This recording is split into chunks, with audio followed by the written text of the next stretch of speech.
Trade FM 88.1. Une initiative de la Fondation Trade Sénégal. jotaay koom-koom émission bi leen Trade FM indil di wax lépp lu jëm ci koom-koom alxamis bu jot lay am bu 12h jotee gannaaw bulletin d'information bi ci bi seen di ci ànd ak ay kàngam ci wàllu koom-koom lu jëm ci mbay càmm napp infrastructure politique économique ak doxinu réew ci wàllu koom-koom jotaay koom-koom alxamis bu jot lay doon ci Trade FM 88.1 auditeurs yi ak téléspectateurs yi mën nañ ci bokk ci bu ñu jaaree ci suñuy plateforme jotaay koom-koom ak Jibi Sène alxamis bu jot bu 12h jotee gannaaw bulletin d'information bi ngeen mën ko dégluwaat dimanche bu jot bu 15h jotee jotaay koom-koom ak Jibi Sène. di ko gërëm bu baax ci ndimbalu Amadou Dia ci technique bi mbokk yi asalaamaaleykum wa rahmatullahi taala wa barakaatuhu. del soit nañ ci mbaaxu yàlla kattanam di leen indilaat jotaayu koom-koom tey ñuy dalal madame la directrice Fatou Dieyana Ba mooy directrice bu bureau de mise à niveau yaakaar naa noonu la Seyda ñu ngi lay nuyu di la ziar. asalaamaaleykum monsieur Sène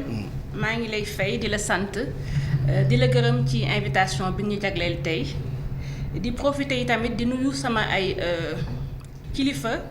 muy sama ministre de l'industrie et du commerce monsieur Serigne Gueye Diop di nuyu tamit suñu secrétaire d'État au développement des PME PMI monsieur Ibrahima Thiam dinaa boole yi tamit ci nuyoo bi sama ay kilifa yi nga xam ne ñoom ñooy suñu organe de décision muy sama président comité de surveillance du bureau de mise à niveau may àggale la di nuyu tamit suñu auditeurs yi nga xam ne ñoom ñoo teew tey di ñu déglu. yaay ganu jotaayu comme tey ñëw nga visité nga kër gi noo gisee d'abord accueil bi noo gisee aussi visite bi nga xam def nga ko ban impression nga ci am. monsieur Sène damay wax ne que am naa ci mbégte lool ndax Trade FM dama yàgg di ko dégg di déglu seen ay émissions yi tamit waaye mooy sama première donc visite fii te vraiment j'ai été agréablement surprise. parce que gis naa fii ñoo xam ne vraiment am nañ beaucoup ambition ci seen liggéey am nañu tamit ay vision boo xam ne dafa nekk loo xam ne vraiment mu ngi méngoo ak vision état du Sénégal tey donc maa ngi leen di jaajëfal lool ci seen liggéey. di la jaajëfal aussi ci temps bi nga xam ne bàyyi nga ko ñëw fekkee si émission jotaayu koom-koom ndax mën nga présenté wala nga ci jaar-jaar bi fan nga jàngee fa cosaanoo ak kañ nga ñëw ci bopp yi nga xam ne mooy bureau de mise à niveau. waaw man maay madame Fatou Dieyana Ba di ingénieur en électromécanique sama diplôme maa ngi ko amee ci Thiès école polytechnique de Thiès xal na yàgg tuuti nag léegi mun naa ne am naa lu tollook fanweeri at ak lu teg ci suñu sama activité professionnelle. bureau de mise à niveau nag maa ngi fay yëngatu depuis 2009 ndax depuis 2009 laa fa nekkoon expert industrie te 2021 moom lañ ma tabb ma nekk directrice bureau de mise à niveau. lan mooy bureau de mise à niveau balaa ba nga présenté sa bopp structure boobu ngay gérer lan mooy taxawaayam. bureau de mise à niveau dafa nekk benn kuréel boo xam ne état du Sénégal moom moo ko tëral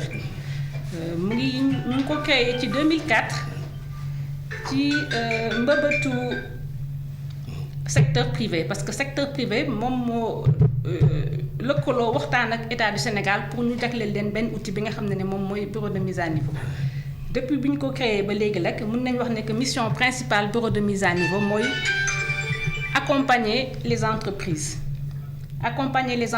pour ñu gën a taxaw seen ay marché accompagner leen pour que ñu mën a yokk seen koom ñu mën a améliorer seen compétitivité fii ci Sénégal mais tamit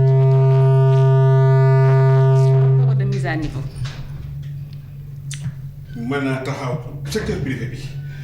ñun pour ñu mën a taxaw lii nga xam ne mooy seen kii lan mooy d'abord lan mooy axe yi nga xam ne tey jii pour ñu gën a xam bu baax lan mooy axe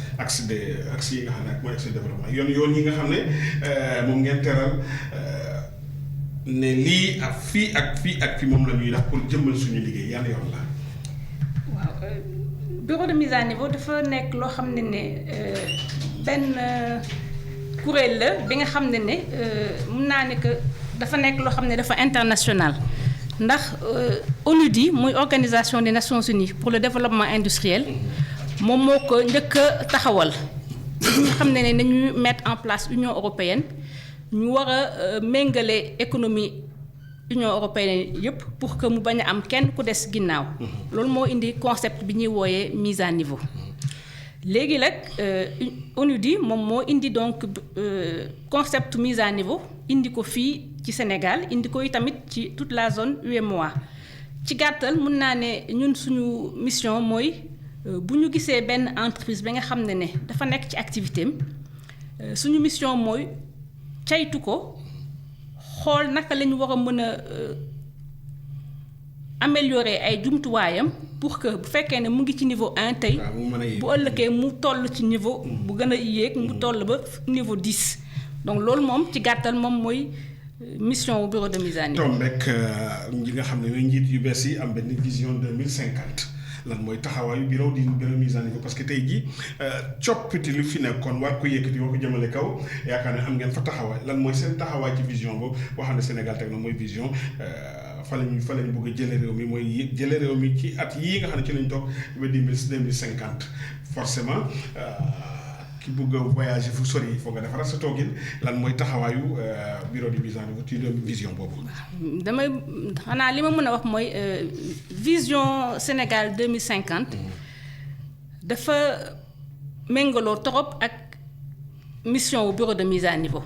ndax boo xoolee agenda de transformation Sénégal 2050 axe 1 bi mooy une économie compétitive te compétitivité boobu loolu mooy cœur de métier bureau de mise à niveau donc ñun nañu méngoo lool ak agenda bi ma gën ko baamtu économie compétitive bi nga xam ne moom la ñu gëstu tey nii état bi muy suñu kuréel yu gën a rëy yi donc vision du chef de l'État moom mooy ñu am économie compétitive mais économie compétitive boo xam ne secteur privé bi moom moo ko porté te secteur privé boobu loolu mooy cible bureau de mise à niveau donc ñun mun naa nekk nañu gis suñu bopp ci vision boobu nañu ci gis suñu bopp parce que jàpp nañ ne li ñuy liggéey boobu ba léegi dafa converger ak objectifu vision Sénégal 2050 ndax bureau de mise à niveau bi mu tàmbalee liggéey ba léegi mu ngi accompagner entreprise yi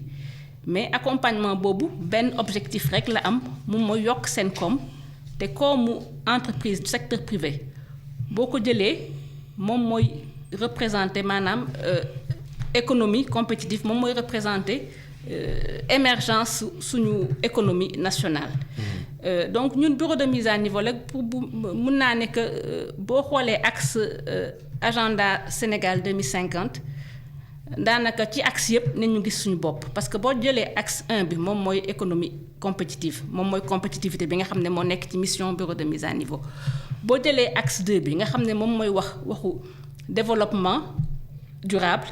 ak territorialisation dafa bokki tamit li nga xam ne bureau de mise à niveau daf ciy liggéey parce que ñun bureau de mise à niveau depuis 2010 lépp li nga xam ne mooy question de durabilité nañ ko dugal ci suñu ay mission ma boolee ci tamit territorialisation bi depuis 2017 ñun bureau de mise à niveau nañu xool ne xam ne que suñu accompagnement yi ñuy jagleel entreprise yi warul yem rek ci capital bi donc depuis 2017 nañu tëgg ay programme yu bëri yoo xam ne programme yooyu nañu nekk ci région yi pour firndeel ko sax ñun depuis 2017 nañu am ay points focaux yoo xam ne ñoom ñooy représenter bureau de mise à niveau dans les régions ñu nekk ci zone sud. maillage national. voilà nekk zone sud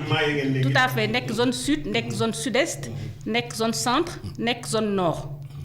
donc ñu ngi ci axe boobu. boo jëlee troisième axe bi mi nga xam ne moom mooy capital humain de qualité. loolu itamit nañ ciy liggéey ndaxte entreprise yi nga xam ne nañ leen di accompagner nañu bëgg itamit yow boo nekkee ci activité de production. nga gëstu pour sa équipement nekk ay équipement de qualité mën a produire lu baax lu nekk qualité mais na nga war a am tamit personnel capital humain de qualité bi nga xam ne moom moo lay mën a permettre nga atteindre objectif yooyu te ci capital humain boobu donc bureau de mise à niveau tamit daf ciy liggéey ndax ñun dañuy accompagner entreprise yi pour que lépp li nga xam ne mooy renforcement de capacité pour seen personnel lépp li nga xam ne moom mooy formation lépp li nga xam ne moom mooy organisation ñu mun leen ko jagleel ndaxte xam nañ ne que capital humain moom moo nekk au centre de tout ma àggali tamit léegi ci axe 4 bi donc axe 4 bi nga xam ne moom mooy intégration africaine loolu itamit damay wax ne que ñun bureau de mise à niveau nañ nekk ci benn réseau de bureau de mise à niveau ndax bureau de mise à niveau ni mu amee Sénégal international la Afrique ak waa international sur le plan UEMOA donc pays UEMOA 8 pays UEMOA yi nga gis ñëpp ñoom ñëpp nañ am benn bureau de mise à niveau te bureau de mise à niveau yooyu bureau de mise à niveau bu Sénégal dafa am benn rôle important boo xam ne moom daf ko ciy jouer parce que ñun mun naa ne que ñoo jiitu bureau yooyu yëpp en termes de création mais également ci suñu ay procédures ci suñu ay activités suñu ay résultats itamit am na lu bëri loo xam ne bureau yeneen yi nañu ciy naw te nañuy ñëw sax di ñu gëstu di ñëw di ñu gëstu ñu am ay échanges et partenariats donc ñun suñu bopp tamit sur le plan donc de la intégration africaine bi tamit ñun bureau de mise à niveau nañ ci am benn vision yi tamit mu méngoo lool ak vision Sénégal de nga nekk ci boppu bureau mise à niveau depuis 2021 concrètement yaa ngi wax ne vraiment def ngeen dara sur agroalimentaire def ngeen dara ci lan nga mën ñoo d'abord jëm lan nga ñu mën a loo xam ne mën nañ ci teg bët di laa xam ne bureau de mise à niveau moo ko def et deuxièmement d'abord yan ñooy conditions yi pour bénéficiaires yi mën a def pour qu'au moins ñu mën a bénéficier wu ci seen i avantages yi nga xam ne yëpp nga ñu joxe. xanaa nga permettre ma rek ma joxe quelques chiffres. mooy chiffres yi nga xam ne moom la ñu am actuellement donc ma wax ne que ñu ngi actuellement à 965 entreprises qui sont accompagnées par le bureau de mise à niveau. 965 entreprises yooyu ñu ngi am ay investissements yoo xam ne ñun bureau de mise à niveau nañ leen ci jàppale mu tolloog 143 milliards de francs CFA 143 milliards de francs CFA yooyu ñun bureau de mise à niveau jàppale nañ ci entreprise pour ñu taxawal ko ci lu toll ay primes de l'ordre de 34 milliards de francs CFA yoo xam ne nañ ko jagleel entreprise yi ci gàttal damay wax ne que ñun suñu résultat mooy lan mooy effet de levier bi nga xam ne moom mooy permettre ñu mën a stimuler investissement privé yi ndaxte subvention yi ba nga xam ne nañ leen koy jagleel bu ñu joxee 34 milliards de francs CFA nii tey dafa fekk à côté secteur privé bi booster nañ leen accompagner nañ leen jox nañ leen orientation stratégique pour que ñoom seen bopp ñu mën a réaliser ay investissements de l'ordre de 143 milliards de francs. mooy mécanisme financier. voilà mooy ñu am donc investissement yooyu yëpp nga xam ne mettre nañ ko en place donc ci gàttal li tamit en termes de résultats 1000 entreprises yooyu ma leen lim nañu nekk ci ay secteurs d'activité yu bëri mun nañ wax ne que industrie accompagné nañ ko accompagné nañ secteur transport accompagné nañ secteur agriculture production ak transformation agro-industrielle accompagné nañ yenn services yi comme service de bâtiment travaux publics service numérique yi service de santé yi donc vraiment hôtellerie yi tamit accompagné nañ ko mun naa ne tous les secteurs d'activité productifs bureau de mise à niveau mu ngi ciy liggéey di ci am i tamit ay jéego yu am maanaa ndax entreprise yooyu ma la liimal mun naa ci wax quelques-unes xëy na du soxla ñu àgg ci tur yi mais am na ay entreprises yi nga xam ne tey ñu ngi fii taxaw mun nañ ne que seen taxawaay bu dëgëree nii tey c'est parce que bureau de mise à niveau dugal na ci loxoom. mais damay jël benn secteur rek madame la directrice tey jii yaa ngi ne parce que secteur par exemple agriculture dinaa wax ci côté ceeb bi dégg naa seen sortie barki démb ça ne sert à rien nga produire dara te doo ko mën a commercialiser ñoom ay tonnes yi ceeb riz de Paris yoo xam ne ñu ngi ci àll bi di yàqu est-ce que tey jii du ngeen gën a jàppale secteur boobu. mise en œuvre parce que sànq yaa ngi doon insister ne PME bu baax mooy PME bu baax ne d'abord am na ay ressources de qualité ñaareel bi am na comptabilité bu baax mais produire dara doo ko mën a jaay aussi y a problème côté ceeb bi yu mel boo demee dans le Waalo nit ñi seen ceeb baa ngi noonu mënuñu ko jaay y a problème lan la bureau de mise en œuvre xalaat pour que ñu xalal leen yoon pour mën a jaay dans les sous-régions ceeb bi mel noonu par exemple. waaw loolu benn difficulté boo xam ne ñu ngi koy rencontrer xëy na mais mun naa ne que amélioré na wu bu baax par rapport ak situation bi fi nekkoon avant. lii c'est récent de lii ma la wax ni sortie bi. waaw mais gënoon na fay yées moom laa ko gënoon na fay yées te ci loolu dafa am ay jéego yu bëri yoo xam ne bureau de mise à niveau def na ko ci. ma jàpp ne lu mel ni nekk secteur production ak transformation du riz. ñun depuis 2017 bi ñu ñëwee dans la région. en zone nord. ak itamit sax yenn entreprise yi nga xam ne ñu ngi en zone sud ñi nga xam ne dañuy activé wu ci production riz. ñu ngi toll tey ci 52 entreprises yoo xam ne nañ leen ci accompagner. donc 52 entreprises yooyu nañ leen ci accompagner ci production bi maanaam mbay mi mais itamit ci transformation bi te boo leen xoolee tey ceeb bi nga xam ne moom dañuy commercialiser riz local bi. bu ñu xoolee ni mu mën tey ci marché yi ak boo xoolee suñu ginnaaw fii fukki at en arrière suñu ginnaaw am na amélioration am na amélioration ci qualité bi mais am na amélioration itam ci disponibilité ak ci quantité yi donc ci loolu bureau de mise à niveau la daf ci liggéey parce que ci entreprise yi nga xam ne moom laa di limal nii toll nañ ci 52 entreprises yoo xam ne nañ leen accompagner dans la région principalement ci nord bi mu tolloog 4,7 milliards de francs CFA yoo xam ne entreprises yooyu nañ ko def comme investissement ñooñu ñu accompagner leen ci 1,5 milliard de primes yoo xam ne nañ leen ko jox pour que ñu mën a tëral seen ay investissement donc investissement yooyu nga xam ne moom lañ leen jàppalee ñu mettre en place dafa nekk ay jumtuwaay comme mun a yokk seen ay surface yi nga xam ne moom la ñuy produire ñu yokki tamit seen ay système d'irrigation pour mën a yokk seen capacité de production ñu jàppale leen ni tamit ci tout ce qui est commercialisation tout ce qui est industrialisation parce que ceeb bi avant boo xoolee niñ ko doon décortiquer dafa desoon ceeb bi qualité bi dafa desoon waaw lu génn ci marché bi dañ koy kilo léegi vraiment ñëpp gis nañ ne que amélioration am na ci qualité bi donc loolu bureau de mise à niveau liggéey na ci te jàpp nañ ne liggéey boobu vraiment tax na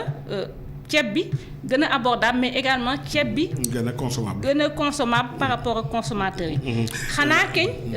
lii nga xam ne war nañ ko yokk mooy itamit accompagner davantage entreprises yi pour que ñoom ñu mën a aller sur des productions double production parce que dafa am production hivernale am production contre saison loolu bu ñu demee ba am cette double culture moom mooy permettre ñu mën a yokk suñu ay capacité de production moom mooy permettre ñu gën a mën a agsi tey ci li nga xam ne moom la ñu bëgg moom mooy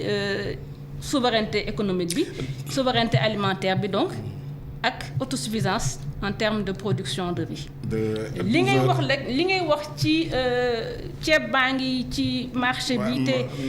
non ceeb baa ngi ci magasin il faut les invendus sont là-bas. te c'est invendu loolu itamit damay wax ne que man dama nekk ci ministère de l'industrie et du commerce mais au niveau de notre ministère am na ay structures yoo xam ne ñoom ñooy liggéey ci loolu te jàpp naa ne ñu ngi ciy def itam ay jéego boo liggéey ba production am kay aussi war nga ci suuf war nga mën créer ay issues parallèles yoo xam ne mooy permettre au moins ñu jaay seen ceeb yaakaar naa biir da nga bañ a entraver secteur jàmbur quoi. mais ceeb bi boo xoolee ceeb bi defe naa ne commercialisation bi ñi muy acteurs yi nga xam ne moom la concerné dafa nekk ay acteurs yu bëre mais ñoom ñëpp ministère du commerce moo leen di coiffé parce que boo xoolee problématique bi ñu amoon ci mbéyum soble bi ba ñu trouver ay solution ak ay alternatives ba soble bi amul problème mu invendu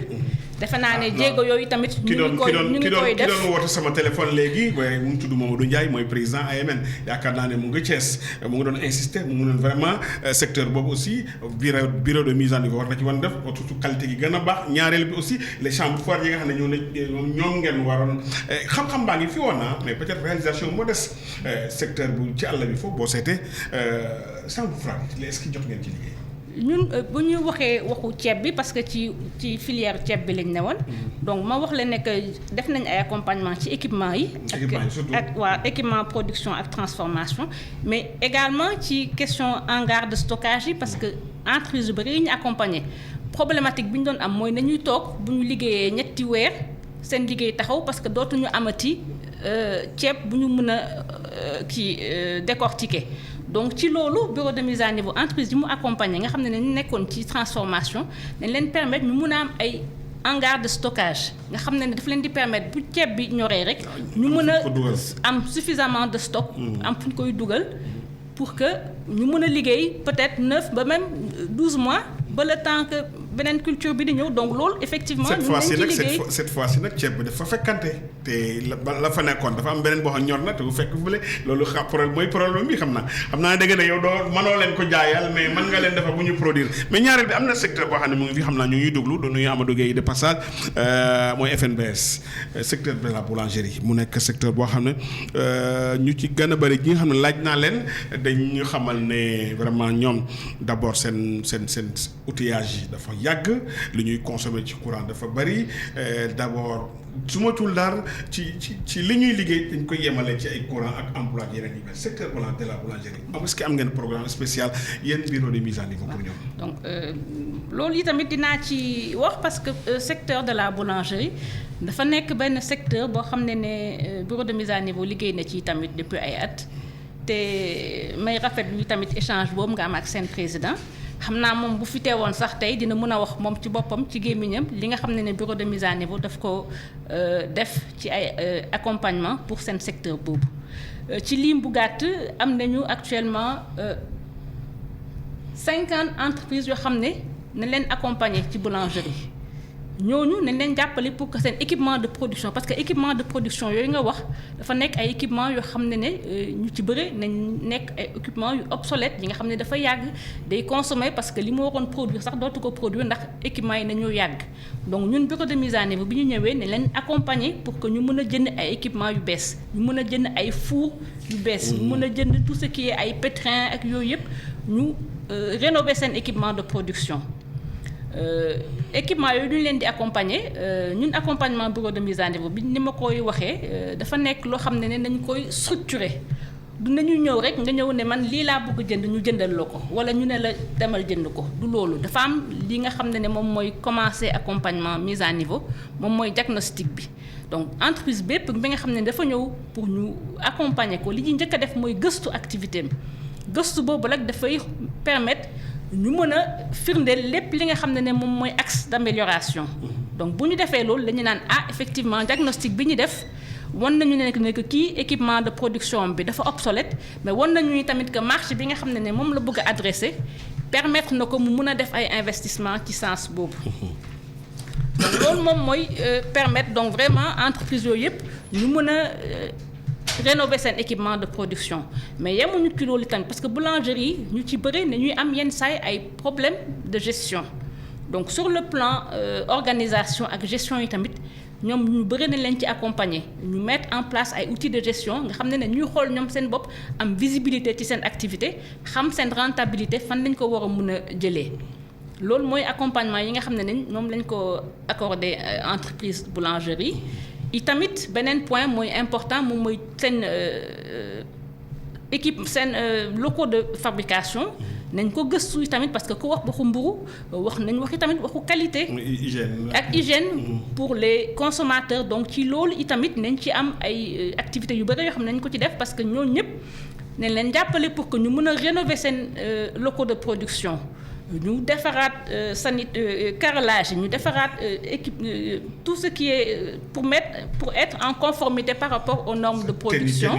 waaw am na sax nañ leen dem nañ sax ba ñi nga xam ne même nañ leen accompagner même sur le plan de la commercialisation pour que justement ñu mën a mettre en place un réseau de kiosques. mais kiosque yooyu est-ce que c'est pas caduc est-ce que xewiwul parce que dama doon gis ne yooyu essayé nañ ko depuis benn 1970 affaire baa ngi fi kiosque mburu yaa ngi fi mais est-ce que tey jii à votre niveau commencé leen di xalaat gën ko moderniser secteur bi est-ce que am ngeen ci ay xalaat par exemple. waaw yooyu xam nga yooyu tamit ay question générale la yoo xam ne xëy na fédération bi ñoom ñoo ci war a mën a wuyu. parce que ñun bureau de mise à niveau ci accompagnement yi ma lay liimal accompagnement spécifique la pour ay entreprises bien données. donc réseau de distribution bi xëy na ñun yi ñu ci jot a accompagner mooy ñi nga xam ne dafa nekkoon ci seen projet de développement mooy am benn réseau mais bu ñu naree xool problème bi dans sa globalité effectivement y a xëy na des activités wala des actions qui doivent être être mise de manière collective par la fédération, par toutes les organisations professionnelles de boulangerie pour que ñu mën a améliorer la distribution de ce produit nga xam ne moom mooy mburu bi. mais ma yokki tamit li ma doon àggal yi tamit ci accompagnement yi nga xam ne ñoom nañ ko jagleel entreprise de boulangerie dañ leen di accompagner yi tamit pour que de plus en plus ñu mën a incorporer dans seen fabrication ñu mën a ci incorporer ay céréales locales ndax loolu yi tamit bu ñuy wax waxu souveraineté ak bu ñu xoolee tension yi nga xam ne dafa amoon ci farine bi ak blé bi donc de plus en plus on a vu une certaine vulnérabilité du secteur donc ci loolu tamit ñu leen di encourager pour que ñu mën a dem vers des céréales locales consommer local bi mën a nekk une réalité. dama gis sànq ñu daajal ñu bi nga ñëwee ñu jox la ji nga kontaan d'abord lan ñaari question lay doon noo gisee transformation bi ci ni échelle bi gën a baax mooy jigéen yi nga xam ne groupement yi nga xam ne partout ñu ngi dans les communes di def ay transformation d'abord seen qualité ndax ñooñu mën ngeen intervenir ci chaîne boobu ñaareel bi li ñuy wax certification labellisation ndax yéen a ngi ciy liggéey pour que au moins ci ñooñu produits yooyu ñu doon produits yoo xam ne d'abord suñu nit ñi d'abord danañ ko consommer sans problème mais nit ñi danañ ko accepter ko sax et puis même les grandes surfaces danañ ko accepter certification labellisation noo gisee ak groupement féminin yi nga xam ne ñu ngi koy def partout di def transformation ndax ñooñu ci ñi ngeen di encadrer ci lañ bokk. donc ma revenir rek ci li nga wax ni xam naa du ma lim entreprise yi nga xam ne ñoom la ñoo accompagner pour bañ a def publicité mais mun naa ne daal bi ma agsee fii tey ba nga jox ma bouteille ndox jox ma bouteille jus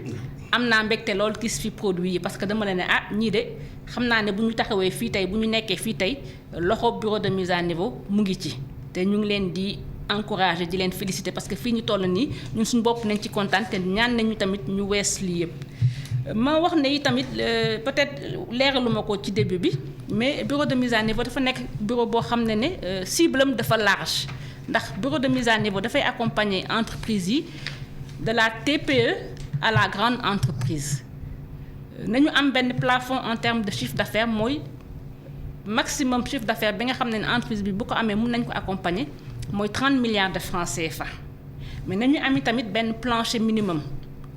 donc entreprise bi nga xam ne mu ngi liggéey même jusqu'à 6 millions de francs CFA de chiffre d'affaires annuel mun nañ la accompagner mais ci kaw nga mën a respecter suñu critère d'éligibilité donc critère d'éligibilité yi moom mooy il faut être formalisé il faut avoir un registre de commerce ak un INEA il faut avoir une bonne tenue de la comptabilité et il faut faire partie des secteurs éligibles et dernier critère bi il faut avoir au moins 1 an d'activité loolu mooy wane ne que entreprise yooyu nga wax muy GIE de femmes yi ñu ngi leen di accompagner muy entreprise PME yi nga xam ne ñu diggi doom yi nga xam ne ñu ngi commencé dëgër mais xëy na soxla nañu jàppaleen pour ñu gën a jëm kanam ñu ngi leen di accompagner grande entreprise bi nga xam ne mën na liggéey ba am jusqu'à 30 milliards de francs CFA ñu ngi leen di accompagner yi tamit mais accompagnement bu nekk dafa méngoo ak cible bi nga xam ne moom la ñuy accompagner donc GIE de femmes yi ngay wax wala même GIE yi nga xam ne ñuy activé wu ci production ak transformation ñi ci ëpp selon seen spécificité nañu am li ñuy wooyee mise à niveau sectoriel moom la ñu leen di accompagner nga xam ne ñuy jël benn groupe entreprise yi nga xam ne nañu am des mêmes problématiques ñu accompagner leen sur le plan matériel mooy ñu accompagner leen pour ñu am ay équipement yu leen di permettre ñu yokk seen capacité de production ak gën a mën a développer seen ay marché mais am na accompagnement itam bi leen di accompagner muy mi nga xam ne sur le plan immatériel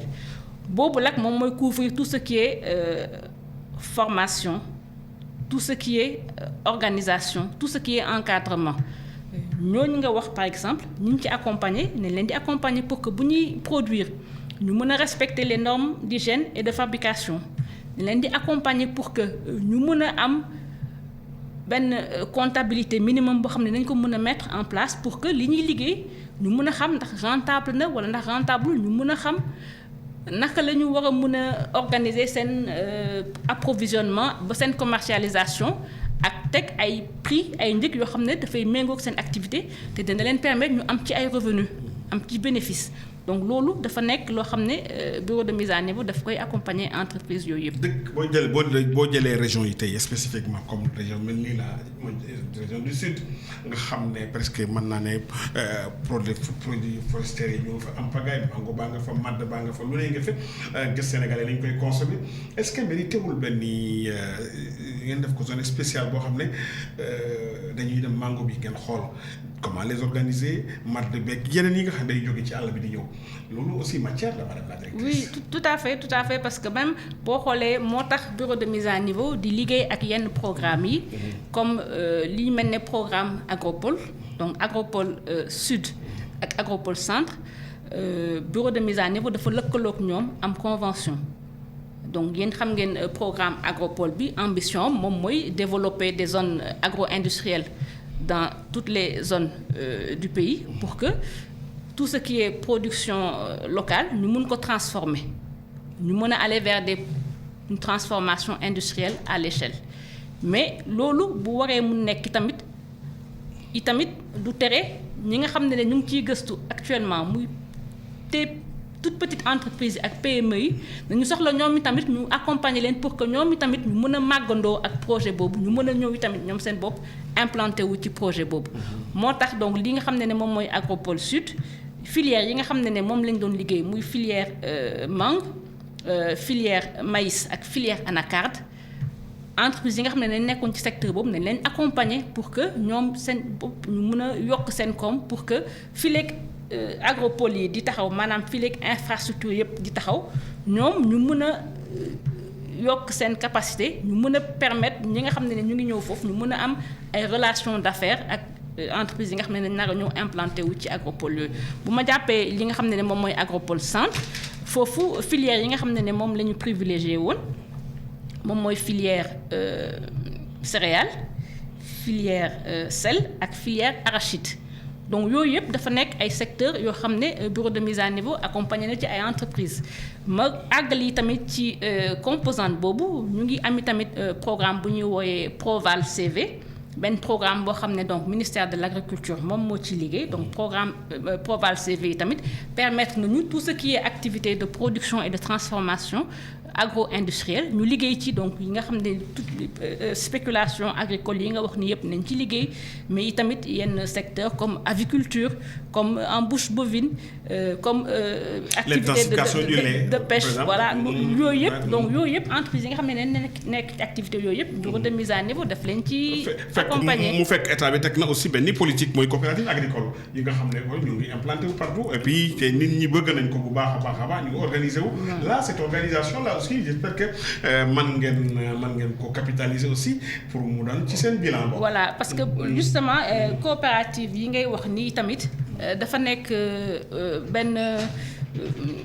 secteur boo xam ne bureau de mise à niveau moom ci boppam bi tamit daf ci nar a liggéey. ndax xëy na damay wax ci suñu ay projection ak suñu ay ambition. ndax bu ñu waxee waxu agenda de transformation Sénégal 2050. benn point bi nga xam ne moo nekk ci agenda bi tamit. moom mooy transformation des chaînes de valeur développement des chaînes de valeur. agro-industrielles. te ci loolu li nga xam ne bureau de mise à niveau moom daf ko tëgg pour tëral ko nii mu nekk d'ailleurs suñu plan de développement stratégique mooy un accompagnement spécifique pour ces chaînes de valeur agricole muy li ñu wooyee mise à niveau filière boobu nag boo ko déggee moom moo ñu permettre tey ñu accompagner toutes les filières de production et de transformation wax nga waxu production de lait parce que tout ce qui est produit laitier donc loolu il faut que ñu mën ko développer parce que ce n'est pas normal que Sénégal tey ñu toll ci di importer chaque année 30 000 litres de produits laitiers muy représenter presque 100 milliards de francs CFA de ressources qui sont donc qui sortent volatilisées parce que alors que à côté da ngay dégg à certaines périodes ñu am meew boo xam ne nañ koy tuur parce que ça n'a pas pu être conservé et transformé donc loolu ay problématique la bu ma jëlee beneen filière comme filière riz bi nga xam ne moom nañu wax sànq mais filière sel bi ak itamit tout ce qui est filière nga xam ne ay. sel boobu nga xam ne aussi ça mérite war nañ ko kii parce que sel bi demoon ba ñu diaboliser ko ne bu ko lekk da ngay am iode ak yeneen bi état bi jëloon na ay matuwaay aussi pour mën ko iodé amoon na jamono benn programme boo xam ne au niveau du ministère dañu doon def tournée dem di former comme ni nga ko waxee ñi nga xam ne ñooy liggéey ci sel bi c'était intéressant. waaw mais sel bi sax man bu ma waxee sax sel bi nii damay sax jéggi question consommation sax ñu koy wooye consommation des ménages mais sel bi dafa am benn secteur dafa nekk benn secteur boo xam ne dafa am potentiel bu ma waxee waxu sel bi sel ci transformation industrielle moo tax may wax parce que sel bi nga xam ne moom lañu am Sénégal dafa nekk benn sel de qualité boo xam ne nañ ko soxla sur le plan mondial te actuellement la demande bi nga xam ne moom lañu am suñu offre bi mënu ko satisfaire donc entreprise yi nga xam ne nañu nekk ci loolu nañ leen war a gën a dëgëral pour que ñu mën a justement pouvoir capter ces marchés là et pouvoir amener des devises donc sel bi dafa nekk benn filière boo xam ne c'est une filière qui a été identifiée dans le cadre de l'Agropole Centre. Dieyna Ba nga xam ne mooy madame Dieyna Ba mooy directrice bu bureau de mise à niveau ba 12h43 jotee jox nañ la ay quelques réflexions yooyu c'est lan la ay question la wala lan la yi kay nga jot noonu. waaw nañ ma jox ay quelques informations. c'est important pour waaw ci benn secteur boo xam ne nañ ko romb nii rek ma jotuma ci wax lu bëri. mooy secteur tourisme. secteur tourisme hôtellerie itamit bureau de mise à niveau daf ci am ay activités yoo xam ne daf ko ci def. ñu ngi am nu mel jamono bi mu ngi reprendre ndànk-ndànk wala parce que amoon na xawoon na jamono. mu ngi reprendre ndànk parce que itamit crise Covid bi jotoon na leen sonnal mais ñun li ñu ciy def mooy permettre à ce que suñu offre bi ñu améliorer qualité offre bi donc réceptifs yi nga xam ne ñu leen accompagner ñu toll tey ci 108 entreprises ñoom nañ leen hôtellerie ak tourisme mu nekk dans toutes les régions du Sénégal parce que ñi may lim nii am na coo xam ne ñu ngi Casamance Ziguinchor Cap Bignona même ba Kafountine ma limi tamit ñi nga xam ne ñu ngi nekk sur la Petite Côte itamit ñi nga xam ne accompagner nañ leen ñu ngi nekk dans la zone nord donc mën naa wax ne dans toutes les zones pour ñu bañ a du Sénégal bu ma jaaxal lan ci côté tourisme bi wax ma concrètement rek parce que émission bi lay mujjee ci ban domaine ngeen di intervenir nañ leen di jàppale pour que seen réceptifs yi ñu mën a nekk aux normes ñu mën a améliorer seen qualité de service ñu mën a yokk seen capacité d'hébergement parce que tey bu ñu amee ay touristes yoo xam ne ñu ngi bëgg ñu ñëw mais bëgg nañ bu ñu ñëwee ñu am ay réceptifs de qualité donc li ñuy def par exemple benn structure bu bëgg ñu accompagner ko dinañ ko accompagner pour que mën a yokk capacité d'hébergement am mën a tabax ay néeg ay bâtiments pour mën a yokk capacité am yamuñu ci loolu nañ ko jàppale pour mën a jënd ay équipements ak mobilier yi nga xam ne daf ko soxla pour mu mën a permettre mu mën a donc am réceptif aux normes dina leen jàppale itam ci tout ce qui est organisation formation du personnel parce que service boo xam ne dafa am besoin mu nekk des services de qualité pour que touristes yi nga xam ne ñoom nga soxla ñu mën a ñëw dinañ leen accompagner itam pour que ñu mën a am visibilité parce que structure hôtelière yi nga xam ne dañ leen di accompagner dinañ leen permettre ñu mën a am yenn logiciels yi pour que justement ñu mën a être visible et que bu benn touriste buggee ñëw mu mën a xam ne am naa tel réceptif war na fi mën a ñëw donc vraiment nañu améliorer seen ay activités digitalisation bi la c'est exactement le mot c'est digitalisation donc moo doon côté tourisme bi donc benn point itamit bi nga xam ne bëggoon naa ci wax et que peut-être on n'a pas eu l'occasion de l'aborder c'est l'accès au financement parce que entreprise yi problème bi yëpp nag foofu parce que entreprise yi ñuy accompagner ni ma ko waxee ñun ne leen di accompagner pour ñu structurer seen projet mais ne leen di accompagner itamit pour que ñu mën a tëral seen projet d'investissement mais projet boobu ñun bu ñu indee subvention bi sous forme d'accompagnement financier mais am na benn besoin en financement boo xam ne il faut que ñu combler ko donc besoin en financement boobu rek secteur financier bi rek moom moo ko mën a adresser mooy secteur financier banque yi wala institution de microfinance yi parce que fonds propres entreprise en général du doy pour que ñu mën a réaliser investissement yi leen di permettre ñu mën a grandir donc foofu donc bureau de mise à niveau daf ci am ay jéego yi tamit yoo xam ne daf ko ci def parce que bu ñu amee tey une dizaine de conventions qu'on a signées avec le secteur financier dafay permettre ñun ñu jouer une relation de confiance et de garantie boobu mooy xam ne moom mooy permettre suñu entreprise yi nga xam ne leen accompagner bu ñu demee ci secteur financier bi bu ñu wut ay financement ñu gën leen ko faciliter te subvention yi tamit prime yi nga xam ne ñu ngi leen koy jox dafay permettre ñu teg ko sous forme de garantie mu mën leen permettre ñu lever ay financement auprès du secteur financier. yéen daal lu jóge ci yéen daal bu ko ñenn dañuy xam ne ci loxo yu wóor nañu xam ne ci loxo yu wóor la parce que nañ ko caytu. te caytu bi yemul rek ci équipe bureau de mise à niveau certification ngeen koy defal. waaw en tout cas caution la label la. on va dire que c'est le label. de la mise à niveau parce que bu ñu jaaree mise à niveau am nañ label am nañ présomption que donc projet d'investissement bi ñu leen soumettre nañ ko gëstu nañ ko togg ba mu wóor leen ne que investissement bi entreprise bu ko defee dafay dem lu dafay jëm kanam donc vraiment en termes de rentabilité dañ ko ci nar a gis. noo gisee Sénégal aussi y a trop de contrefaçon yi fi am comme ni nga ko waxee am na produit yu baax yoo xam ne dañuy encadré ngeen encadré nit ki bu mu commencé jël ñu indi la ay contrefaçon yuy dugg ay yoo xam ne produit périmé yoo xam ne ñu ngi ciy dugg bay yàq économie réew mi noonu la ko gisee aussi noo gisee loolu. waaw loolu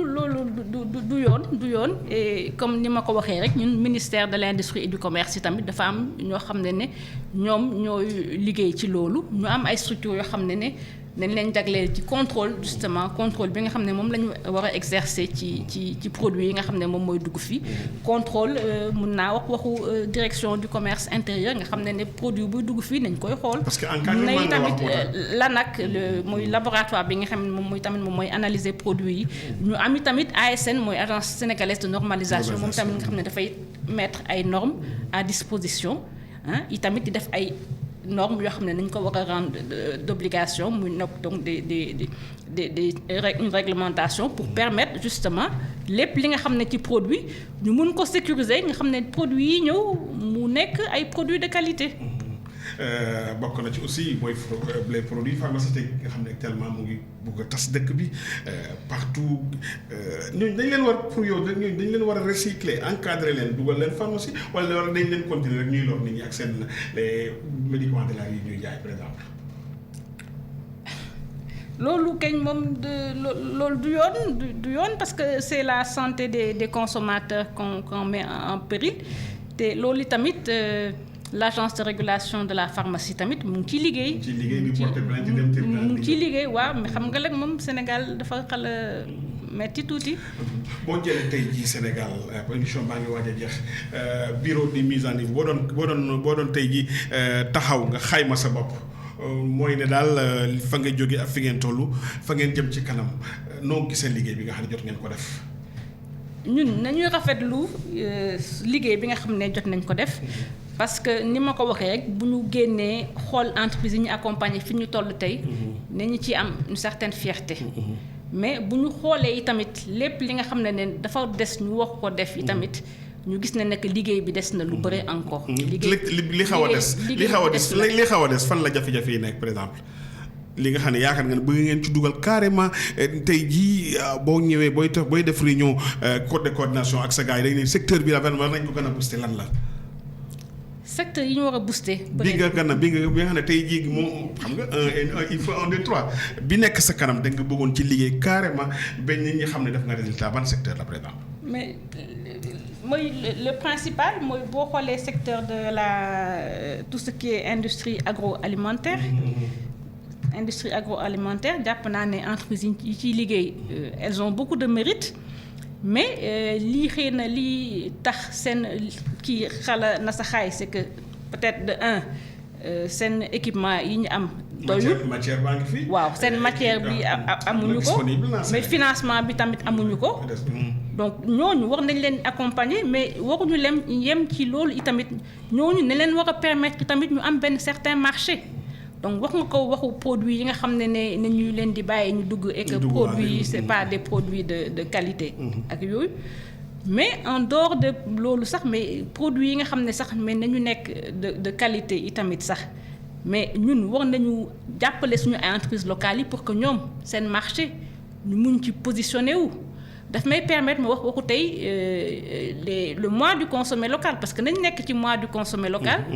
Donc ñu ngi célébrer ñu ngi ko def promotion du consommé local donc dama jàpp ne foofu war nañ ci liggéeyaat encore lu bëri te ci loolu maa ngi ciy ñaan consommateurs yi muy nekk consommateur individuel yi mu nekk tamit tout ce qui est consommateur administratif ak yëpp nañu war a gën a jàppale suñu entreprise yi pour que suñu marché bi ñu gën leen ko yaatal pour que ñoom ñu mën a am marché bu leen di permettre ñu grandir parce que ñun bu fekkee ne ñun liggéey nañu suñu rôle mooy ni nga ko waxee ci ceeb bi accompagner nañ ñuy liggéey ci ceeb bi pour que ñu mën a yokk seen capacité de production pour que ñu mën a yokk ñu améliorer seen qualité de produit mënuñu def loolu yépp tamit bu pare bu ñu ñëwee war a jaay seen produit ci marché bi ñu am ay difficultés donc foofu dama yaakaar ne dafa war a am un sursaut collectif pour que consommer local mu nekk un devoir citoyen pour ñëpp ndax wax nañu ay statistiques qui font froid dans le dos bu ñu waxee ne y a 2500 milliards de francs CFA qui sont dépensés chaque année en importation de produits alimentaires. te ñu am ko fii boo demee dans les grandes surfaces wala même boo demee partout où tu vas nga bëgg a jënd ay produits alimentaires. nga gis ne yow produits yi nga xam ne moom la ñuy liggéeyee fii nañu néew par rapport yi nga xam ne nañu koy importer. mais loolu dafa war a nekk un sursaut collectif un réveil pour que les gens se disent mais nañu consommer quand même li ñuy liggéey fii parce que boo demee ci yeneen dëkk yi c'est comme ça que ça se passe boo demee ci yeneen dëkk yi bëgguma lim mais boo demee ci yeneen dëkk yi quand tu vas au supermarché nga gis ne que ñoom li ñuy produire moom la ñuy jaay moom la ñuy dundee. kon nguur gi dégg nañ la. donc foofu ñun am nañu liggéey boo xam ne ñun bëgg nañ ñu def ko fa itamit. mais est-ce que tey jii aussi ma jotul émission bi mooy dernière question bi kañ lay doon porte ouverte boo xam ne tey jii da ngeen di dem ci secteur ci bayal bi ngeen di wax ak Sénégalais yi wane seen bopp la kañ lay doon. ñun bureau de mise à niveau organisé woon nañ en décembre li ñuy wooyee les journées de la mise à niveau moom la ñu mën a méngale ak ñun suñu ay journée porte ouverte dafa nekk benn activité boo xam ne dañ koy def régulièrement bon bu mujj bi xëy na c'était il y a 4-5 ans c'était en 2019 ñu defaat ko ren c'était en décembre daaw 2024 pour célébrer les 20 ans de la mise à niveau donc tamit xëy na nañ améliorer suñu visibilité dinañ améliorer suñu communication boobu di ko def de manière plus régulière pour que nit ñi gën a xam li ñuy def parce que soxla nañ ñi tamit ñu gën a gis li ñuy def ndaxte dafay permettre peut-être bu ñu ko gisee ñu xam ne que li ñuy def tey war nañ ko yokk war na mën a yokk li ngeen di def pour njëriñu askan bi la tout à fait voilà di la gërëm bu baax yaa ngi accompagné maa ngi gis ci côté Mbathio Fall ak sa équipe yëpp lan nga ban message ngay jëmale ci ñoom yaakaar naa ñu ngi lay déglu nu ko jëlaat waaw xanaa du ma mën a clôturer te remercier wu ma leen yéen ñu dalal fii mais remercier yi tamit sama ay collaborateurs ndaxte dafa nekk ay ndaw yu xarañ yu tamit am pas-pas bu rëy ci seen liggéey ndax ni ma la ko waxee nañu nekk dans toutes les régions mais nañu nekk ay ndaw yoo xam ne nañuy dem fii nii dañ fi jógee dem ba Tamba dañ fi jógee dem ba Ziguinchor dañ fi jógee dem ba Kédougou te amul nañu nekk ñoo xam ne nañu farlu ci liggéey bi xooluñu waxtu xooluñu ndax bëccëg la xooluñu ndax guddi na parce que dem nañu dinaa joxe exemple dinañ dem sax ba rencontrer entreprise yi di def ay diagnostic ba 20h du soir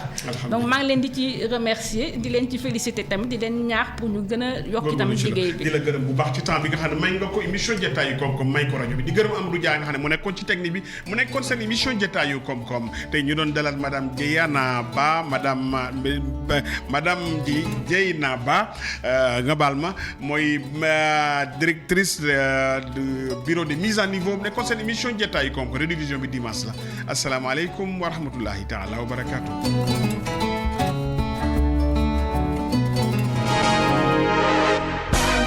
Jotaay koom-koom émission bi leen Trade FM indil di wax lépp lu jëm ci koom-koom alxamis bu jot lay am bu 12h jotee gannaaw bulletin d'information bi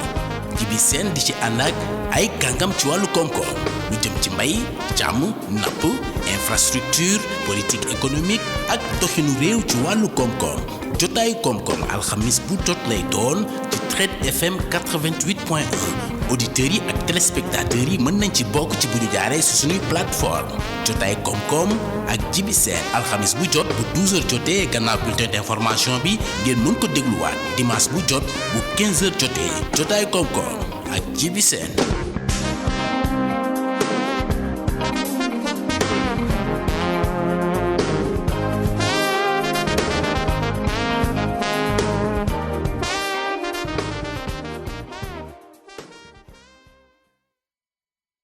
Trade FM 80.